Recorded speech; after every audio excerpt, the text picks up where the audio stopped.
I was born in China, more like East Southeast coast China, and the city is called Fuzhou. I was born in Monterrey, Nuevo León, Mexico.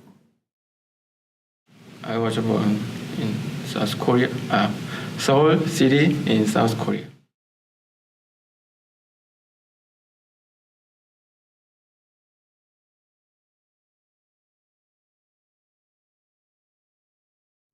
I was in New York City first because my parents was there and the life is pretty difficult there since I live in Chinatown. So there's not a lot of there's not a lot of foreign people that I can practice English with.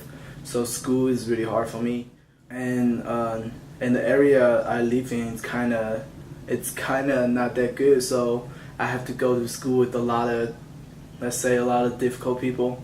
So it's a hassle to deal with school over there, especially for me. I don't know any English. Freshman year is definitely like a hell for me. I came to the United States June 1998. I was 9 years old and I was in third grade. My mom had actually picked me up from school, and I remember we were kind of scared because when I was first born, my mom was by herself. My biological father had actually left her. And so she recognized me with just by herself, so I only had her last name. 6 months later, my biological father came back and he gave me his last name. When my mom went to get my birth certificate, somehow the one with her last name was the only one they found. They couldn't find the one with my dad's last name. So she was able to get my visa just as a single mother.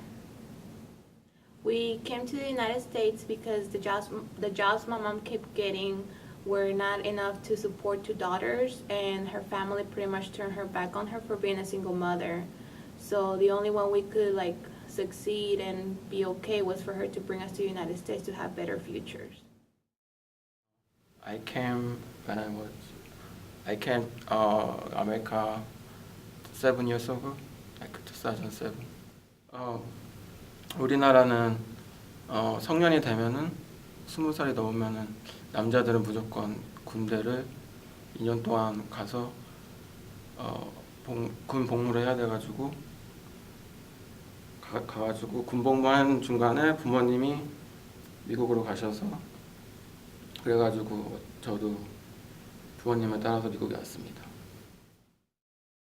Well, it's more like you try to learn English, you try to fit into the subject that teacher was talking about in class, but all you listen in the background, it's all those people just talking about stuff because they don't really there to learn.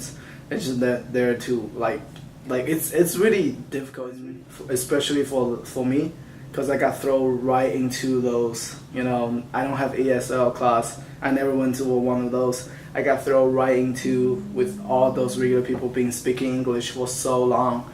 So sometimes I got laughed at because I don't know what they're talking about. Living here, it's a lot better because in Mexico, a lot of times we didn't have a lot of food to eat, and a lot of times we didn't even have clothes.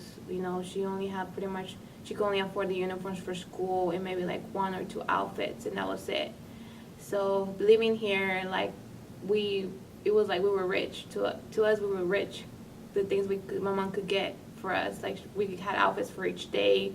We had clean socks every day. We didn't have to wear the same socks every day like we did in Mexico. We had shoes that didn't have holes in the bottom. So it made a huge difference. Now we own our own house. We have cars. If we were still living in Mexico, we probably wouldn't even own one car. I applied the school in community college in Dallas, so I start the ESOL program once I came here. So I finished the Engage program and then I transferred to the community college for regular program major. I was doing fine art, and then I finished. I transferred to UT Dallas, and then I start the ATEC program.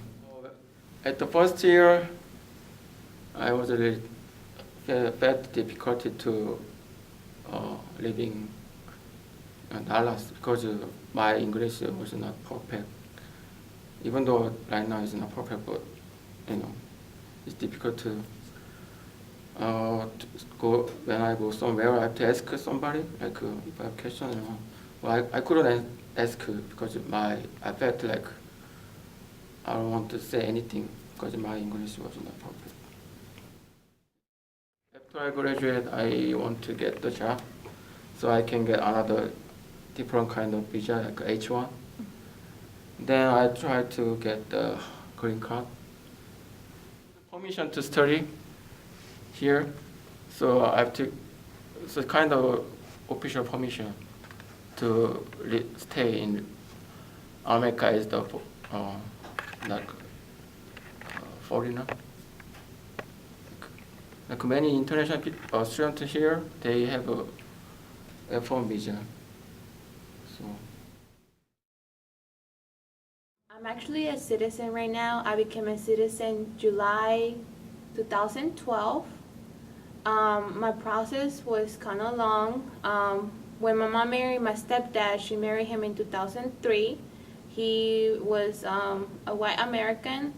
My mom first married him so she could get papers for herself and then eventually give papers to me and my sister. In 2004, my mom became a resident, and then she was able to apply for me and my sister. Unfortunately, my sister's process was actually put on hold because she didn't enter the country legally like I did. But my process was a lot easier. Once I became and got a green card when I was a senior in high school, it opened a lot of doors because from 2003 till 2007, I was always scared that I wasn't going to be able to go on to college and, become a doctor because I felt like a lot of doors were going to be closed because I was illegal. Because once my visa expired, I couldn't get like a job, and so when I turned 16, I couldn't help my mom with money, and so I started worrying that once I wanted to apply for college, that I was gonna get a lot of doors closed in my face. So I actually didn't apply to any university, even with my 3.9 GPA and be on the top 5% of my high school. I didn't apply to go to college because I didn't think I was gonna be able to become legal and get a green card. But fortunately, on March 2007, I became a legal resident, and after that, I started applying to universities, which I got scholarships for. And so I waited 4 years after I became a legal resident to get my citizenship. Once those 4 years were done, I applied for my citizenship, and I was actually able to become a citizen, like I said, on July 2012. But my sister's process, like I said, it was really hard for her because she didn't enter the country legally. So we lost a lot of money with lawyers. She was actually deported twice, which was really hard for my family because we were really scared she was going to go to a country that she only knew for the first 3 years of her life when she was literally just an infant. So going back to a country that her Spanish, she literally, maybe she knows 3 words in Spanish. Her Spanish is not that good. So we were scared for her. She was going to go to a country she didn't even know. So finally, when, the DREAM Act came, she was able to finally get papers through that. But it was really scary knowing that any day my sister could get deported. I mean, in the beginning, I really don't want to, to be a citizen here. I think green card is good enough, but after I heard a lot about, after I get into politics, after I get into why a good president will change a whole country, I want to contribute to this country. I want to make this country better. I mean, to play my part. So that's mainly why I joined, to get a citizenship here. And that's mainly why, I also want a better working environment for myself because I heard green card, it's not enough. Citizens always better. So, the exam itself is pretty easy. It covers, a part of history, part of, government stuff. And if you're studying it, they have a guideline for you. If you're studying a question, it'll be definitely fine.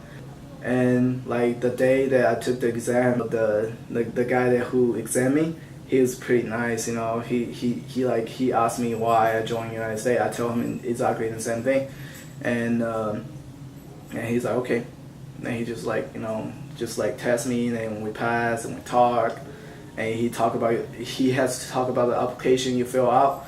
So whoever want to take exam in the future, I want to tell you, whatever you say on the application, it must be true, because he's gonna ask you every single question on the application. So if something is wrong, you lied about it, and he will definitely know. What I lost is my Chinese citizenship. Unfortunately, China doesn't accept dual citizenship. I mean, I kind of upset for a moment for that, but I get over it.